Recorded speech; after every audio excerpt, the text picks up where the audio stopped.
Bhagavate Vasudevaya. Om Namo Bhagavate Vasudevaya. Om Namo Bhagavate Vasudevaya.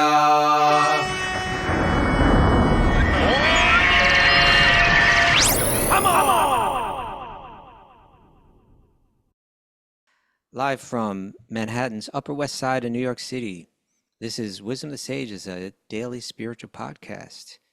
And today I'm your host, Kastuba. I'm kind of on my own today.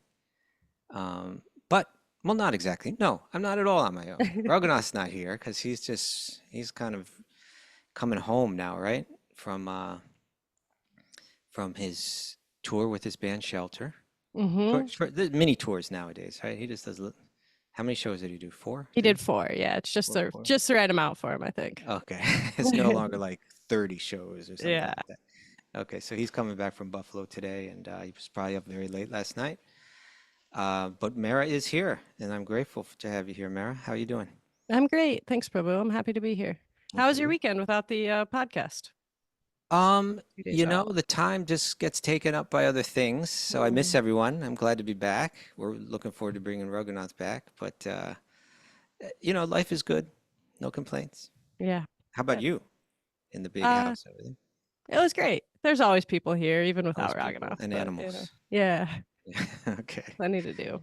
So today is a Q&A day, actually. We're just going to take one special question.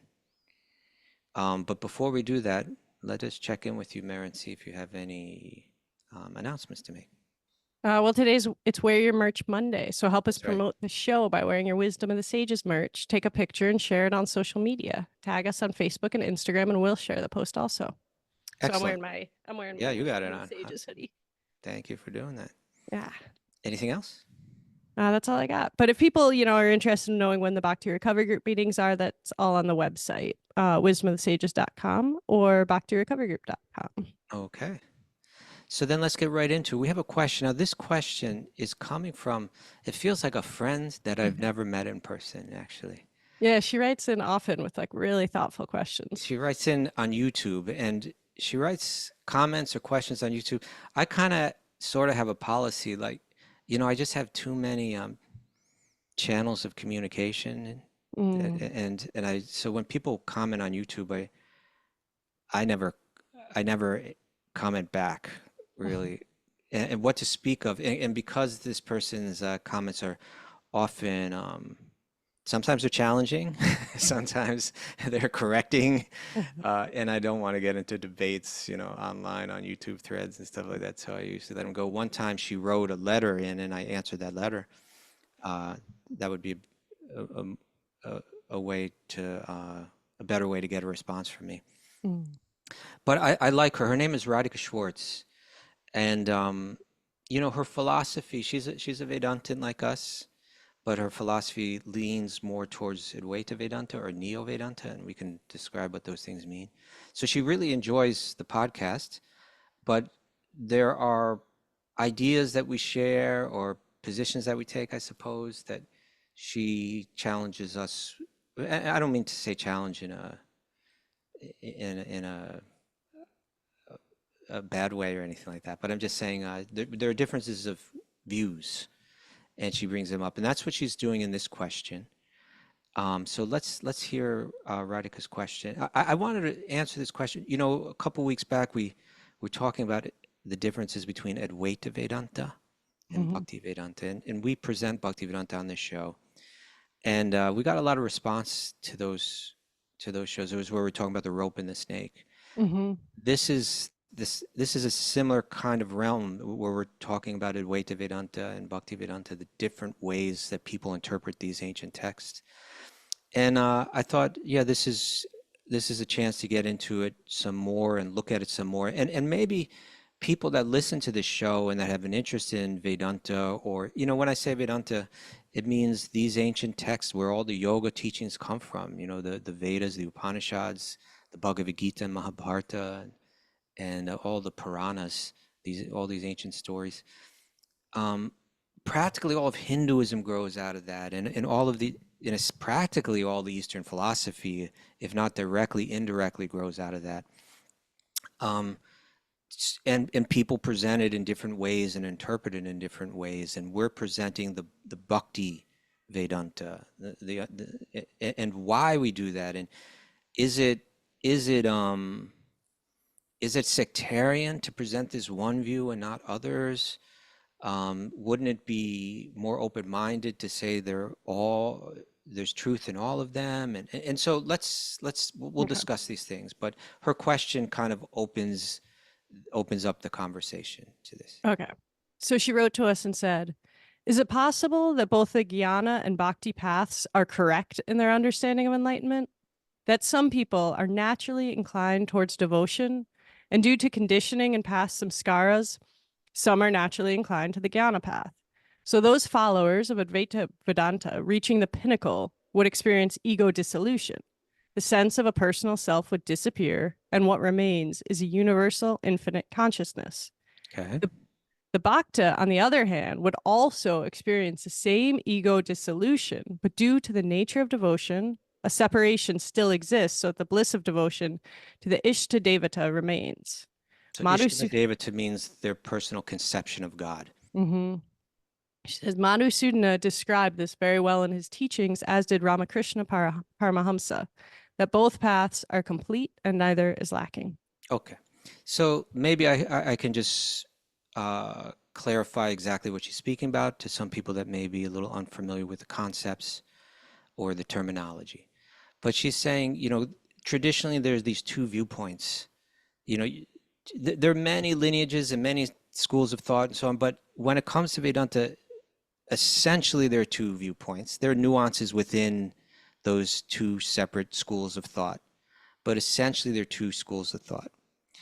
And one we could call Advaita Vedanta. Advaita means non-dual, and we'll describe why it's called non-dual.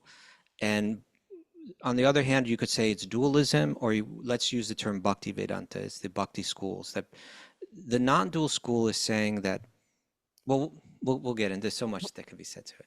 But she's describing the idea. She's saying, is it possible that both of these are correct? Mm-hmm. That both schools of thought are correct? And she's asking the question in the context of what the term she's using is enlightenment.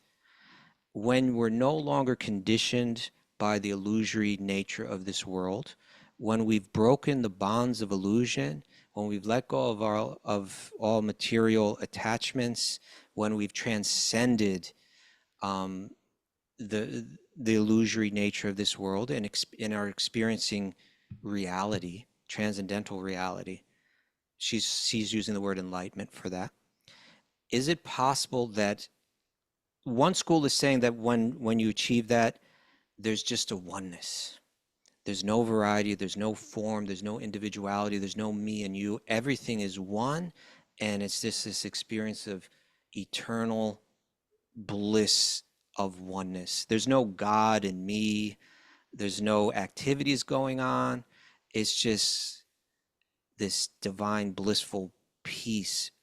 And when you get there, you realize that this is all there is, that all of the forms and all of the conceptions of identity, that all of that was an illusion, and that reality is one. And then the Bhakti Vedanta idea of enlightenment, of being beyond all illusion and so on, is saying that when you achieve that, you've broken free from the bonds of this world, from the bonds of karma, the action and reaction, the ups and downs of this world, the false identities of this world that we adopt, one body after another. Yes, you've transcended all that, but in the spiritual reality, there is still form, but it's spiritual form. There's still individuality, but it's individuality on a spiritual level. There's still relationship, but that relationship is free from the flaws of material ego. And there is God, and there's the individual. Both are made of the same spiritual energy, and they can relate to one another in eternity through blissful, spiritual, divine love. in a sense, you could say that one school is saying the highest principle is liberation, moksha, freedom from all suffering. And the other path is saying divine love. One, you could say one is saying knowledge or detachment is the goal, and the other saying divine love is the goal. Mhm. She's saying, is it possible that both of these are correct? That when you get beyond the conditioning of this material world and the illusion of this material world, can it be that there are these two possibilities? And according to your personal inclination, you could experience either of those eternal existences. Okay? Is that clear, Mara? Does that? Yeah, so far so good. It Okay. all makes sense. Okay. All right. So now, in one sense, her question, she's asking that question to me as a Vedantin, right? As we're both schools are Vedantins. What defines them as Vedantins is that we accept that the proof, the answer to this question lies in these Vedic texts, in the Upanishads, in the Vedanta Sutra, and the two schools will begin to debate about the relative value of the texts that follow, like the although all except Bhagavad Gita, Right. and then there's the Puranas. But it's in the works of the great sage Vyasadeva, these Vedic texts, that the answers lie in. So we wouldn't come to an answer by logic necessarily, logical argument or other ways. We would look to these texts to find the answer. And so I want to look to these texts and find the answer. But at the same time, I wanted to be real careful because this topic for centuries, this topic has been debated. Which school has the correct understanding of the Vedic texts? And for centuries, those conversations get into the deep, technical, heavy philosophical debate, picking apart verses, arguing why this verse is more significant than that verse, getting into the grammar of the verses to show this is what this indicates. And so it can get very technical, it can get very boring, it can easily, it can be very dry. So I want to, on one hand, we need to go to these texts and we need to break them down a bit. And on the other hand, I also kind of want to talk about this in a, I don't know if conventional is the right word, but in a simpler way to get into it. But the challenge here is that these same texts seem to give different answers to the same questions. And therefore, historically, this debate goes on and on. Let's first talk about what both schools accept, like what both schools agree on, the school of Advaita Vedanta and the school of Bhakti Vedanta. They both accept that the self is composed of eternal spiritual energy and that the body is made of a different type of energy, material energy, you could say. They both accept that the self is passing through cycles of transmigration in this world through different bodies based on karma, and we call those cycles samskara. And they both accept that it is desirable to seek release from the cycle of birth and death from samsara. And as I mentioned, both accept the authority of the Vedic texts as the means for release, that the answers lie there. And there's many other details where there's agreement. Many of the practices are the same, and so much of the philosophy is the same. But there's a very fundamental difference in how these two schools view Vedanta. And Radhika's question is going right to the heart of that. And so I've mentioned a little bit about this, but I'll try to say it real clear. The Advaita lineage teaches that duality itself is an illusion, right? Any conception of duality, and that includes form. It includes our own individuality, like the idea that you are Mara and I am Kaustubha is an illusion. Actually, you and I, that whole concept is like a faulty way of thinking. In reality, when we achieve the highest level of reality, there is only one consciousness that is temporarily seeming to manifest in two. And that also goes for our relationship with God, that there's not me and God. There's only one divine consciousness. And when we get there, we realize that. So the experience of duality that we see in this world is an illusion. Mm-hmm. And in the enlightened state, the illusion of duality dissolves entirely, and there's only one divine, formless consciousness existing in a state of eternal bliss. And you could say that is God, that is Brahman, that is the eternal spiritual reality. And there are lineages in Bhakti. Generally, they say there's the Advaitin Sampradaya lineage, and then there's 4 Bhakti lineages. And that there are nuances among them, but in general, they agree. They're saying that the duality of form and individuality that we experience in this world is illusory in the sense that it's temporary, but it is real. And it is a reflection of the divine spiritual realm in which duality exists eternally in perfection. And so that in the enlightened state, there's divine individuality, divine form, divine relationship. And that's what's achieved. So Radhika's asking, is it possible both of these views are correct? And, you know, what I don't want to do too much of is give the answer that I'm going to give right now real quick. Because I want to kind of step back and try to really understand each other rather than defeat. I don't want this to be about a debate, but just like I want to speak to Radhika and others that might have her question in their minds. And rather than defeat anything, I want to kind of show this is why we believe what we believe. But setting that aside for a moment, the initial response to this is, if the Advaitins are saying that in reality, there is only oneness, that all duality is an illusion, then what Radhika is suggesting is that on that platform of spiritual reality beyond material illusion, she's saying, is it possible that there's a binary? Is it possible that there are 2 ways that one could go according to their personal inclination? But Shankar's saying no. Shankar's saying no. On that level, there is no personal inclination. There is no me and you with different ideas of what we would like to be our eternal reality.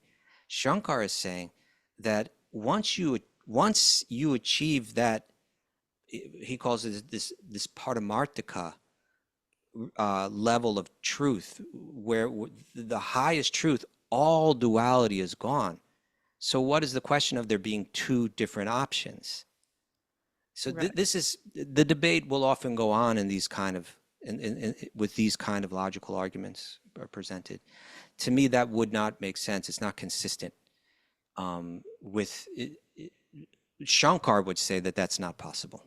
Right? Okay. Shankar, the head of the Advaita lineage, the founder of it, would say, no, when you achieve that. Now, the Bhaktivedantins would say, there is an experience that feels like it's that state of complete enlightenment, that feels exactly what the Advaitins are talking about. The not exactly merging, but it feels like you're merging into the Brahman, the impersonal Brahman, the divine light, and you could exist there for a very, very long time. So if that's your inclination, you could achieve that, but you still haven't evolved to the highest level, which is divine personal love.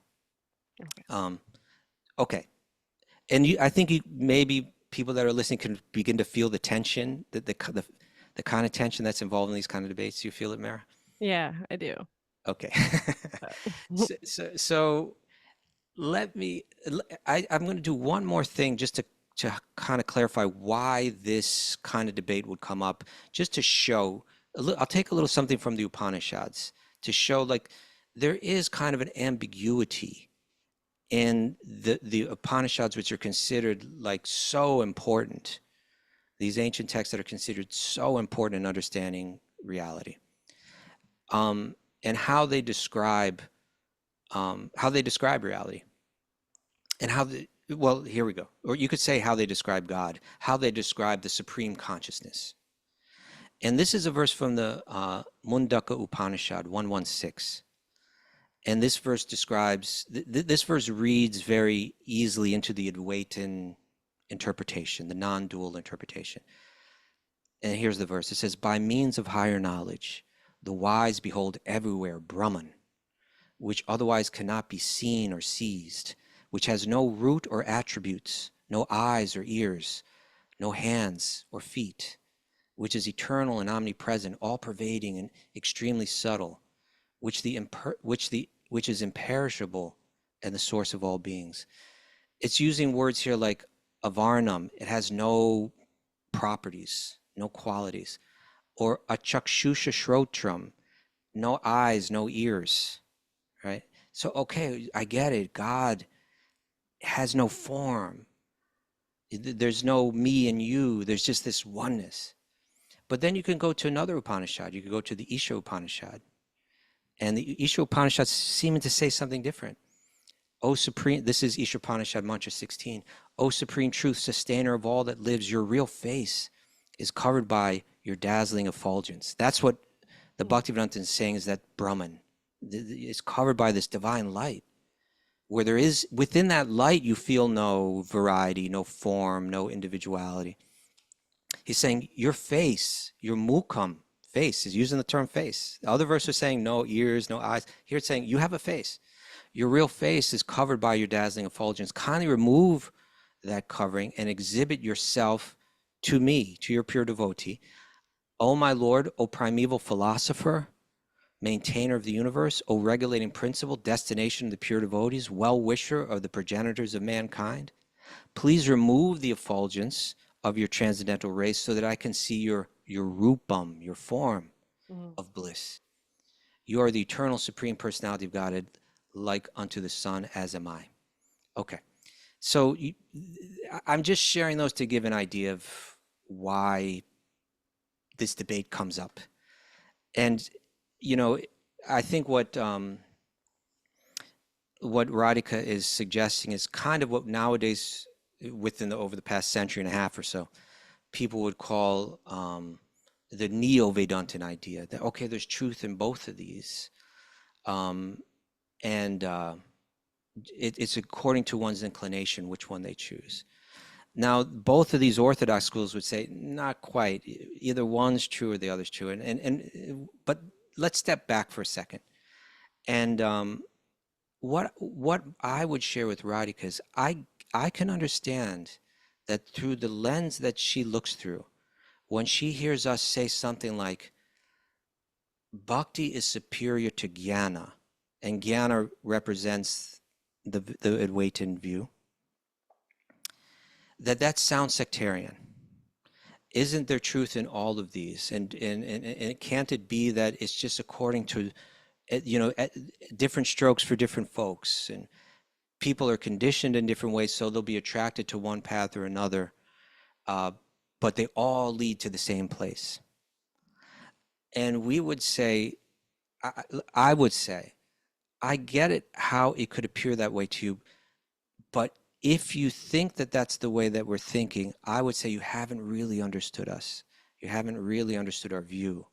And so I'll share some analogies maybe that could help with that, or see if we can come closer to that. Because again, I don't want to defeat or debate. I just want to speak in the interest of better understanding each other. Great. What we're saying is that what the Vedic scriptures are saying is that there's an evolution in consciousness that moves through stages. And you could say essentially there's 3 different stages that are presented in the Vedic literature. There's the Karma Kanda section of the Vedic literature, which is teaching you can be happy in this world if you live the right way. In a nutshell, it's saying that. Mm-hmm. And then the Advaita Vedantin, or the Jnanic point of view, which is found in what's called the Jnana Kanda, the Jnana teachings, is kind of the antithesis of that. You know how they say there's thesis, antithesis, and synthesis, right? It's called the dialectic method of coming to truth, right? The thesis is a proposal. The proposal could be in karma. This world is real, and the goal of life is to enjoy its resources through the system of karma, action and reaction. If you know how to act, you're going to get the right reactions. And so be good, be dharmic, be kind, be grateful, do the right rituals to express all of that, and you will derive all the benefits of this world. So that's the thesis of karma kanda. The antithesis of that is a negation of the thesis. It's an imposing reaction to the thesis. And so we would say that the Jnanic point of view is a reaction to the thesis. It's an antithesis, antithesis, right? Right. Okay. So it's saying the exact opposite. No, the world is not real, it's an illusion. Enjoyment in this world is a mirage that eventually dissipates, and you're left with suffering. And so the goal of life is to escape this world, escape this cycle of suffering, of action and reaction. So the thesis is enjoy the world. The world is real and it can be enjoyable. And the antithesis, which is what we would identify as Shankar's teachings, is no, the world is unreal. It negates the world. There's no form. Form, what is this world all about? It's about form. It's about individuality. It's about relationship. All of that's unreal. There's no form. There's no individuality. Negate it all. All of that is the cause of suffering. So non-suffering must not have form, must not have individuality. So we see that as a reaction. And then there's a synthesis. And we would say that the Bhakti Kanda is the synthesis of all of that. That it takes the common truths in both and presents a new idea, a conclusive idea, which resolves the conflict. And so to say, well, can't they all be true and can't you just choose one? We'd say, no, it's moving in a direction. It's moving towards evolution and you can't stop. I'll use an example. It may be a silly example. Let's say there's a young girl, 5 years old or whatever. Mm-hmm. And her parents are raising her. And her parents are more evolved in their understanding of the world. And so the girl, as a young girl, she comes home one day from school and she says to her parents, I hate boys. Boys are just terrible. They pull your hair, they make fun of you. I hate boys. Boys are bad. That's the conclusion. Boys are bad. And the parents, they can understand what she's going through. We get that boys come with some negative baggage, right? But no, you haven't understood it all. They're good, but look, Daddy's a boy, isn't he good? And so, but she's convinced boys are bad. And the parents are when the parents are speaking to her on that level, they're saying, no, boys are good, right? Boys aren't, Then the girl hits teenage years. And her parents are like, the boys are bad. Don't hang out with exactly. the boys. The girl's like, the boys are like the source of all happiness and enjoyment. Like they're captivated, by boys. And now the parents are speaking in a whole different way. The same source of information, the same loving, caring, higher evolved source is saying something that sounds the exact opposite. Don't get in a car with boys. Don't, these boys are just trying to exploit you. Stay away from the boys, So it's the same source of knowledge. It's a higher evolved source of knowledge. It's a loving source of knowledge, and it's saying something very different. Mm-hmm. And then as she grows up, she hopefully has a synthesized view of boys. Where boys bring good things into this world. Boys can bring suffering into this world. And ultimately, there's a love that can be found with the boys that transcends the good and bad. It's something very special that can be found with them.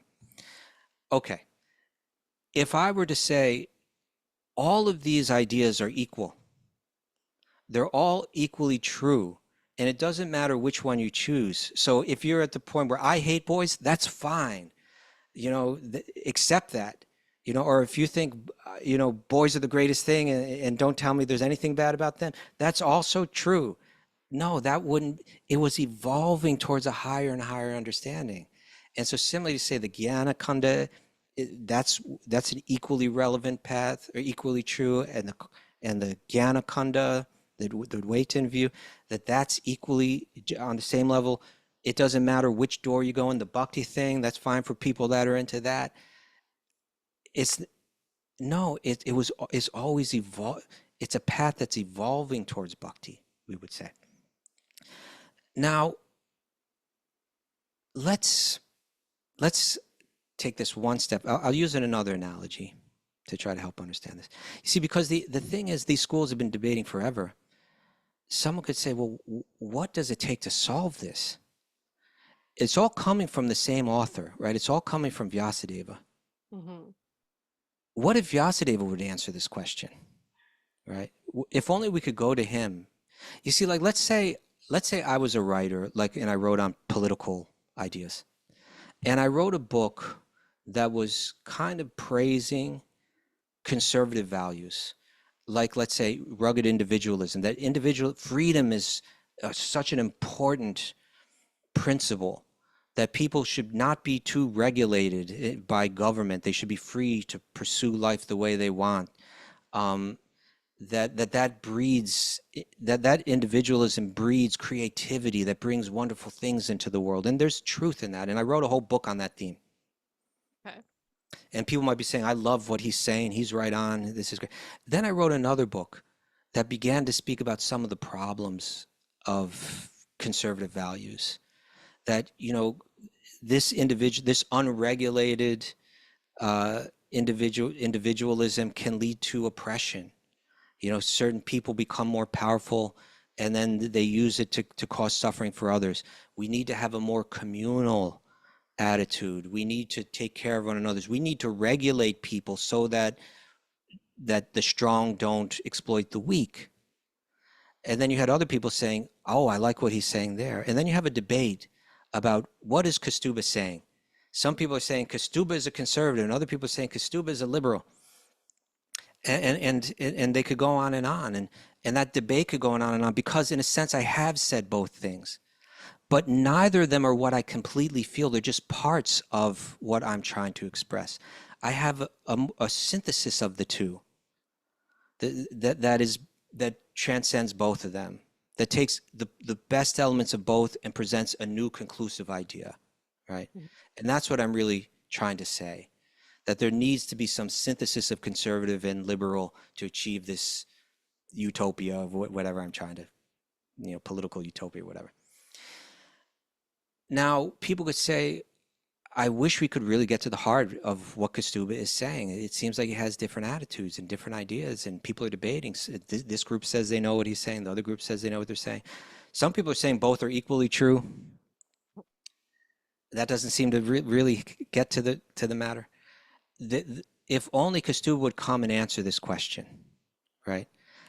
And I could write a third book, but people are probably going to run into the same issues with that third book, unless, and this is the important part, this is really key, and Radhika, please hear me now. If I wrote a book where I said, it's come to my attention that some people believe that I'm a conservative and other people believe that I'm a liberal, and actually it's left me a little, this conflict has left me a little depressed that people haven't understood me, right? Mm-hmm. So now I want to answer this question very clearly so that there will be no mistakes about it anymore, and you will really know my view. So here it comes, everybody. I'm going to answer your question now. Then you would have a book that it should end the debate, right? It should. Our position is that book is the Srimad Bhagavatam. Right? That in the Srimad Bhagavatam, you have Srila Vyasadeva himself, the author of all the Vedas, all Vedanta, the Upanishads and the Vedanta Sutra, which are the key text of the Advaita Vedantins. He wrote them all. Right? And then he also wrote Bhagavad Gita, and he wrote the Puranas, and Puranas that speak more of devotion. He wrote all of this. And in that book, he speaks of his own despondency, that people are not understanding what he's written. His guru tells him, yeah, you haven't been clear enough. You need to go and clarify everything. And he gives an 18,000 verse, magnum opus of the Srimad Bhagavatam, in which he unequivocally praises bhakti as being the synthesis of all his works. Okay, so that's why, because we're saying the author himself has solved the debate, has spoken explicitly and clearly and conclusively that bhakti is the highest, and he's explained why in a beautiful and satisfying way. And so that's why we accept it. So I'm going to get there. Let's see how much time we have. We're 7:40. Let me spend just a little bit of time with the Bhagavad Gita, and then I'm going to speak a little bit about the Bhagavatam. We would say, the Bhaktivedantas would say that he clarified everything in the Bhagavad Gita. Right? Now, everyone accepts Bhagavad Gita, including Shankara, the leader of the Advaitins. Shankara says that he wrote a book called the Gita Mahatmya, or a poem. And there he says the Upanishads are like a cow, and Krishna is the one milking the cow. And the Bhagavad Gita is the milk coming out of the cow. He's saying that the essence of the Upanishads is found in the nectar of the Bhagavad Gita, and that those with pure intellects are the drinkers of the milk. And he also says in that poem, what need is there for any other book? Right? Wow. What need? So he's saying you could just go to the Bhagavad Gita and you're going to find everything. You're going to find the solution to all these. And in the Bhagavad Gita, it's far less cryptic than the Upanishads, what to speak of the Vedanta Sutra. The Vedanta Sutra is like, the Upanishads speak the truth, but it's in a cryptic sense, and it's kind of disorganized. There's 108 of them, and the different topics are all over the place. Vyasa summarized them and compressed them into a text called Vedanta Sutra, which becomes the text in which all the different schools have to they have to write a commentary on Vedanta Sutra to explain, here's my Advaitin view, or here's my Bhakti view, and they have to defend it. He's saying that the problem with the Vedanta Sutra is it's even more cryptic than although it's organized and systematic, where the Upanishads seem to be more all over the place. The nature of sutras is that they're very concise and very cryptic. And so we still have the same debate going on. But the Bhagavad Gita, it's concise in that it's 700 verses, but it's covering it all. And again, Shankar is saying it's the only book you need. And it's far more explicit in expressing, well, it's going to say Krishna has an achintya rupam, an inconceivable, unlimited form. Krishna is the supreme transcendental person, the paramam purusham divyam. That Krishna is the source, the resting place of the impersonal Brahman, Brahmano hi pratishtaham. That Krishna is also the Paramatma, sarvasya chaham hridashana vishto, that he's in the heart of every living being. That Krishna is not just the Brahman, but he's the Parabrahman. He is the ultimate Brahman, the supreme Brahman, from which the non-personal Brahman energy emanates from. And it said there, ahustvam rishaya sarve, all the great Vedic seers, all the rishis say this about you, about Krishna. It's there, it said that mata parataram nanyat, no higher truth lies beyond Krishna. And Krishna will say that the less intelligent, the abudhaya, think that he was formless, avyaktam, and now has assumed a form, like a temporary form. This is the Advaitin point of view. Krishna says that's abudhaya, that's a less intelligent view. He says they do not understand that my higher nature, my parambhavam, which is imperishable, avyayam, and supreme, anuttamam. And the conclusion of the Vedas, of the Bhagavad Gita, again, which Shankar says is the essence of all Vedanta, is sarva dharma parityaja, abandon all the other dharmas, mam ekam sharanam vraja, and just surrender unto Krishna, moksha yasyami masucha, and he will give you moksha, he will deliver you from everything, right? He will take you to that higher stage. And we could go on and on and on about the Bhagavad Gita. It requires much more twisting for the Advaitin to say, to draw their philosophy out of Bhagavad Gita. The Upanishads will read more easily into their interpretation. So again, Bhagavad Gita apparently hasn't solved it. And now let's come to the Srimad Bhagavatam, right? Srimad Bhagavatam, early in the Srimad Bhagavatam, Vyasadeva, the author of all the Vedas, the sage that everyone accepts, he describes that he's sitting there with his mind dissatisfied. It says, Natushad Dridhayam. His mind was dissatisfied, although he was engaged in working for the welfare of all. I'm reading from, I'm going to read you just an edited down parts of the 4th and 5th chapters of the first canto of Srimad Bhagavatam, where Vyasa describes himself. His mind was dissatisfied, although he was engaged in working for the welfare of all people by writing all these texts. Mm-hmm. Being dissatisfied at heart, he began to reflect, and he said within himself, I have, under strict disciplinary vows, as a real yogi, unpretentiously worshiped the Vedas, this spiritual knowledge that's vibrating through the universe. I've worshiped my gurus. I have also abided by all of the different rulings, all the different regulations. And I have shown the import of the disciplic succession through my book, the Mahabharata. So I've given all the Vedic texts. It describes, before this is describing how he writes all the Vedic texts. And he says, and yet I'm feeling incomplete. He says, and then he begins to intuit, why am I feeling depressed? Why am I dissatisfied at heart? Even though I've supplied the highest truth to everyone for their benefit. And he says, this may be because I did not specifically emphasize bhakti, the devotional service to the Lord, Bhagavad Dharma, which is dear both to the perfect beings and the infallible Lord. And then his guru Narada, the sage amongst the Devas, arrives. And Narada says to him, your inquiries were full and your studies were also well fulfilled.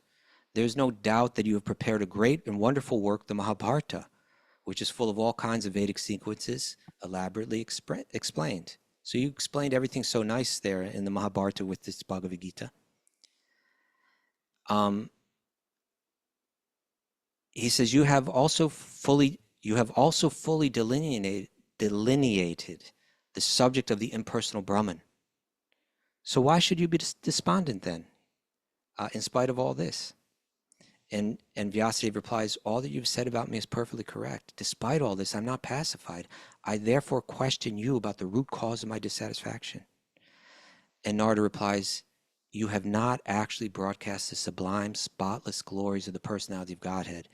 That philosophy which does not satisfy the transcendental senses of the Lord, even right there, that idea speaks against the Advaitic idea that the Lord has senses on the transcendental level. That philosophy is considered inferior, he says. Knowledge of self-realization, nice karmyam, even though free from all material affinity, that's Brahman realization. It does not look well. He says, na shobhate. There's no beauty in it if it's devoid of a conception of Achyuta, the infallible Lord. O Vyasadeva, your vision is completely perfect. Your good fame is spotless. You are firm in vow and situated in truthfulness. And thus, in meditative trance, in samadhi, you can think of the pastimes of the Lord for the liberation of the people. Therefore, please describe the transcendental pastimes of the Supreme Personality of Godhead, Sri Krishna, more vividly.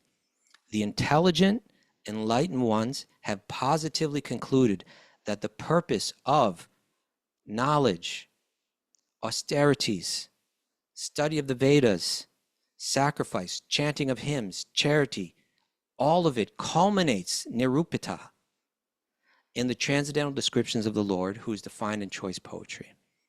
So he's saying all of these writings and all of the practices that come with them, including Jnana and the study of Vedanta, it's all meant to lead to this conception of divine love with God, with Sri Krishna, he defines it.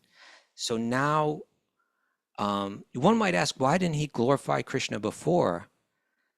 And we could answer that the reason is that Krishna's pastimes are very sacred and confidential, and people are very prone to misunderstand them and see them as mundane. Right? Krishna's dancing with the gopis and his love with the gopis and so on. Oh, these are just stories, and for ignorant people, it's not like Brahman, which is beyond all of the romance and all that. No, no, no. This is the highest truth. Right? So what happens in Srimad Bhagavatam?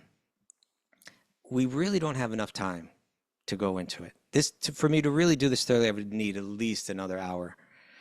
But in the Bhagavatam, the way that Vyasa starts is he wants to illustrate that people are seeing these books in many ways, but there's a way to understand how they all evolve to highest point. And he opens up with a declaration, Om Namo Bhagavate Vasudevaya.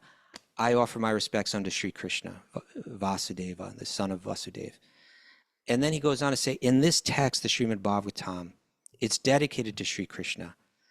And in this book, there's going to be no cheating.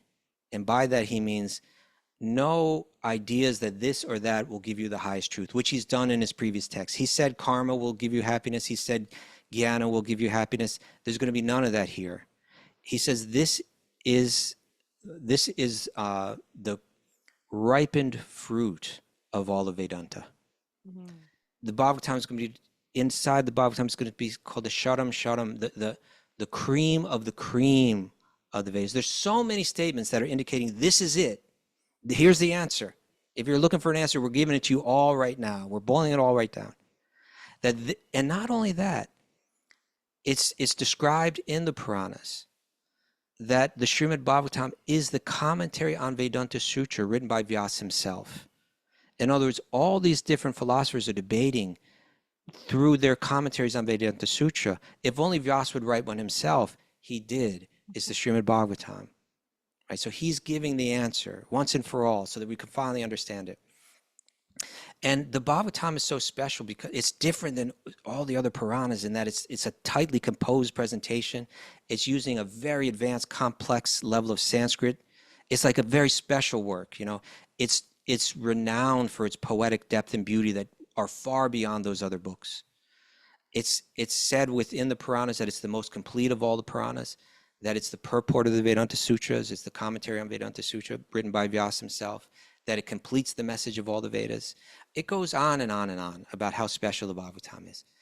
So then it opens up the story, and you have the sages at Naimisharanya who are trying to do something good for the people of the Kali Yuga, us.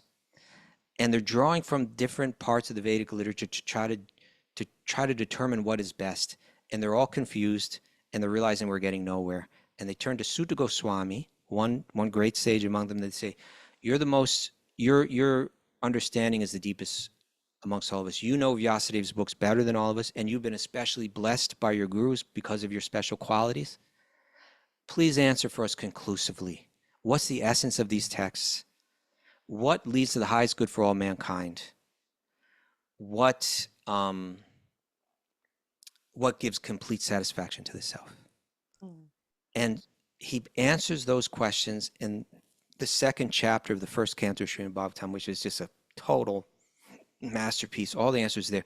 And he says this verse, Savai Pungsa, for all humanity, Paro Dharmo, the highest Dharma, Yato Bhakti Radhoksaje, is Bhakti Yoga offered to the Supreme Lord.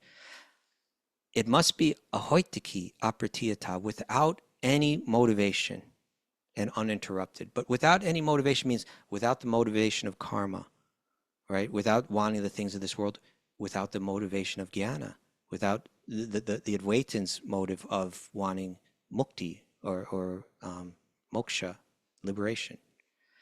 It must be without those motives in order to completely satisfy self. Divine love is the only motive, right? And in divine love, it's selfless.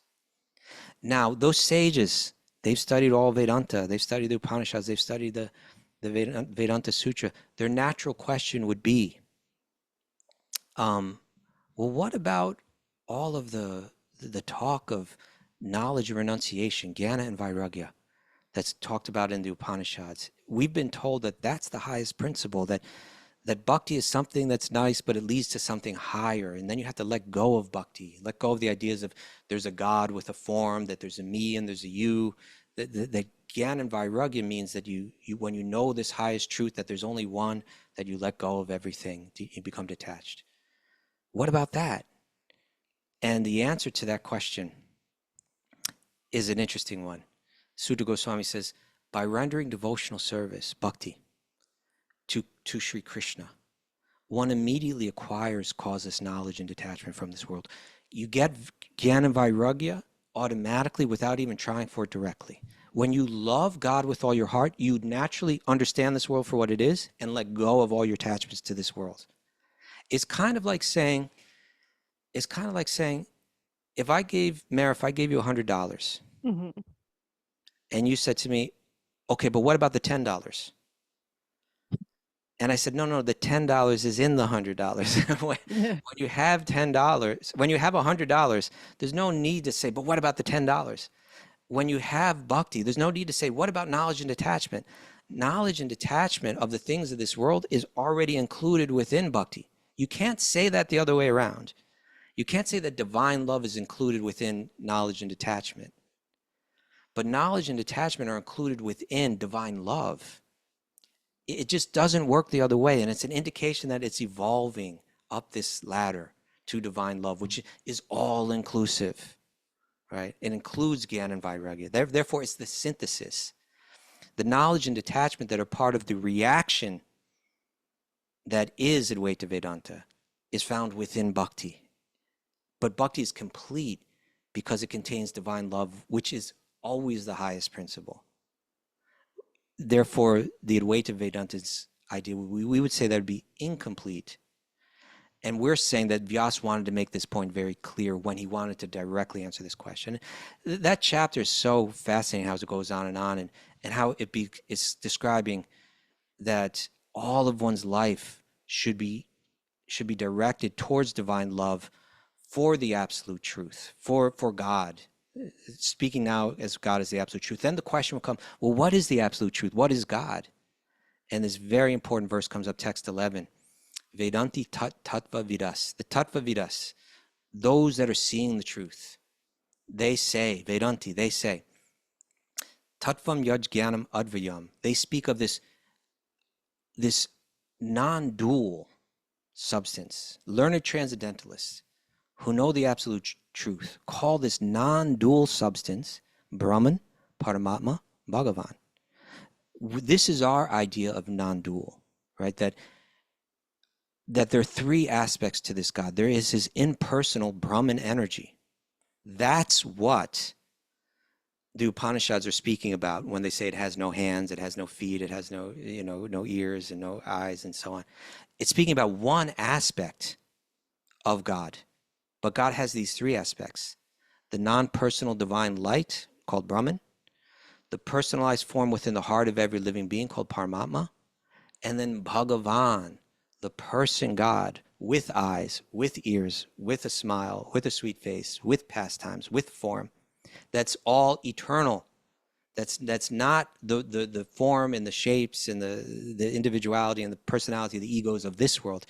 It's form, shape, individuality, pastimes, relationships on a spiritual platform that's untouched by the material forces of time, right? It's eternal. It goes on forever. This is our understanding that this one God has many features. And so again, when Radhika says, well, can't it be true that in the highest reality that both are true? We're saying, no, it's climbing up a ladder, and that idea, the very idea of ladders and so on, that's kind of like repulsive to some people, like, oh, hierarchies, this is sectarian, I don't want to hear. Bhagavad Gita is full of hierarchies. Look at the 12th chapter of Bhagavad Gita. Look at the 6th chapter of Bhagavad Gita, where Krishna says, Yogi nam api sarvesham, madgatein antaratmana, shravan bhajate yomam same yuktatamo mataha.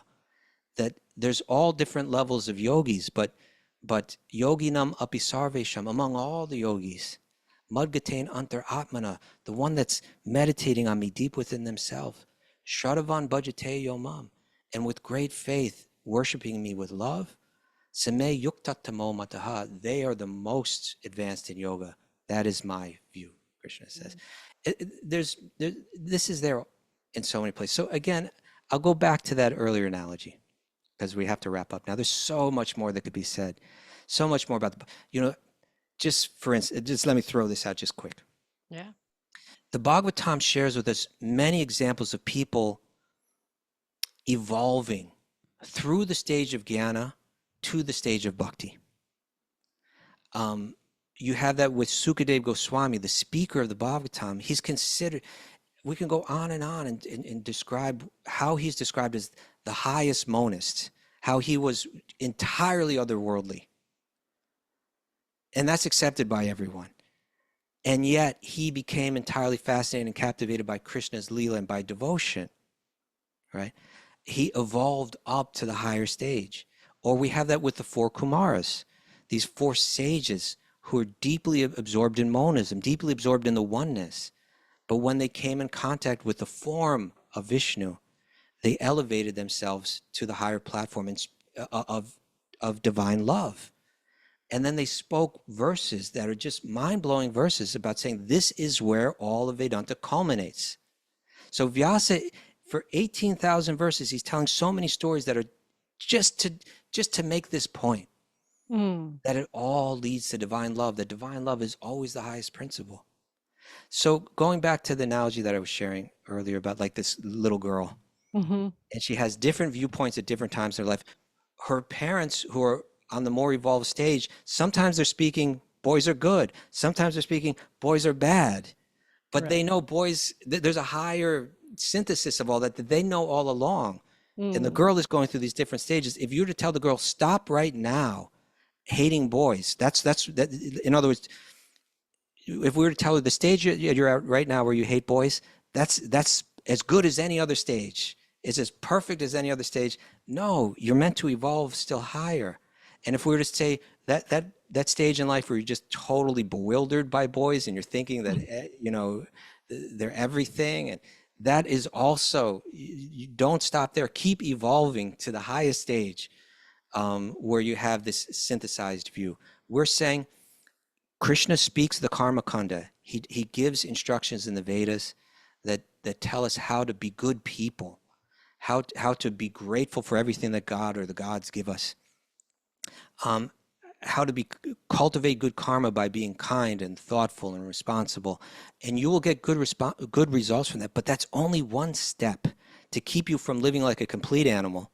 You're taking a step up, but the fact is that the things of this world is not what you're meant to eternally be situated in. There's a higher understanding that you find in the Upanishads is saying, look at it. All the enjoyment that you get through this world through living a good karmic life ultimately leads to pain. Learn to let go of things. That's the Jnanic point of view. But then Vyasa is going to say, don't stop there.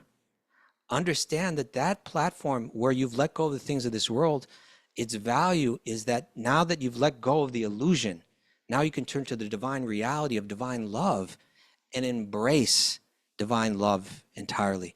He recognized that people misunderstood this.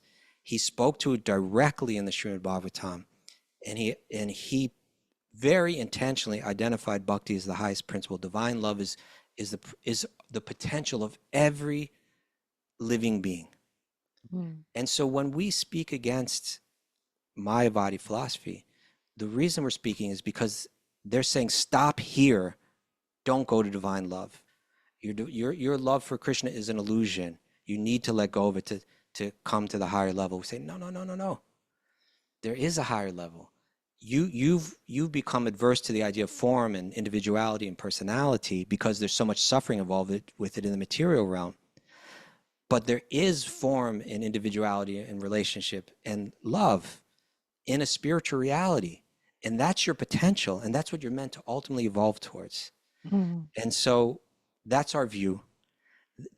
If I'm hoping this can help someone understand, even if you don't accept it, I'm hoping that this will help you understand how we think and why we think, and help you understand how it's not a sectarian way of looking at things. We can, and this is one last point, I'll share this. The reason why I say it's not sectarian, it breaks down sectarianism. Because what it does is it says, whatever spiritual tradition you come from, you're going to find this evolution from karma to jnana to bhakti.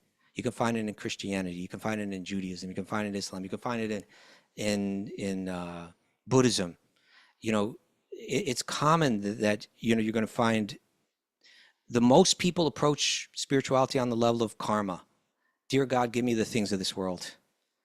And then there's going to be like more refined thinkers that say, I want to let go of the things of this world. But the most evolved to divine love. Saint Francis, for instance, would be bhakti within the context of Christianity, you know, and related to that point, we're not saying that because we have this conception that we're more evolved than anyone. What we're saying is that the conception is evolved, right? Like someone may be an impersonalist and be more evolved than someone, I'll say than myself, because I may have this conception of bhakti, but I may still be totally attached to the things of this world, right? So what we're saying is, here's a model of evolution that applies across the board. And with it, you could look at people in other traditions and say, they're more evolved than me because they've developed divine love and I still haven't. So in that sense, it's not a sectarian view. It breaks down sectarianism. Okay. So again, just putting that out there just so that we might better understand each other. But there's so much more that we could say, and it's tempting to get into all of the verses and the details and the arguments and so on. And some of us have a taste for that, some of us don't. But I don't think in any case, we really have any time for anything like that today. But I shared what I shared. And Radhika, I appreciate you. and maybe now you can understand us a little better. Maybe not, I don't know. But I did my best that I could do in an hour. So thank you very much. That was great, Kastuba. Okay.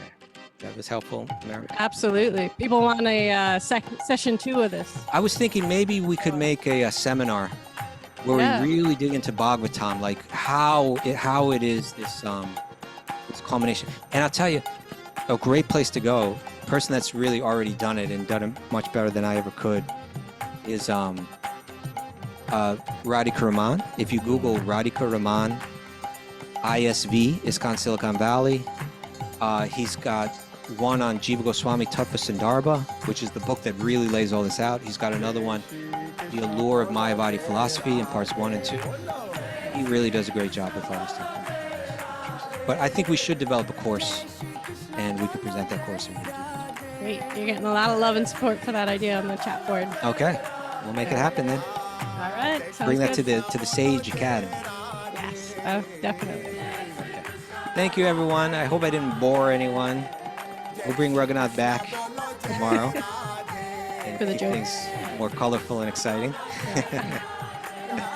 But thank you all so much. I appreciate you all so much. And as Raghu says, beautiful day for a beautiful day, and let the magic flow.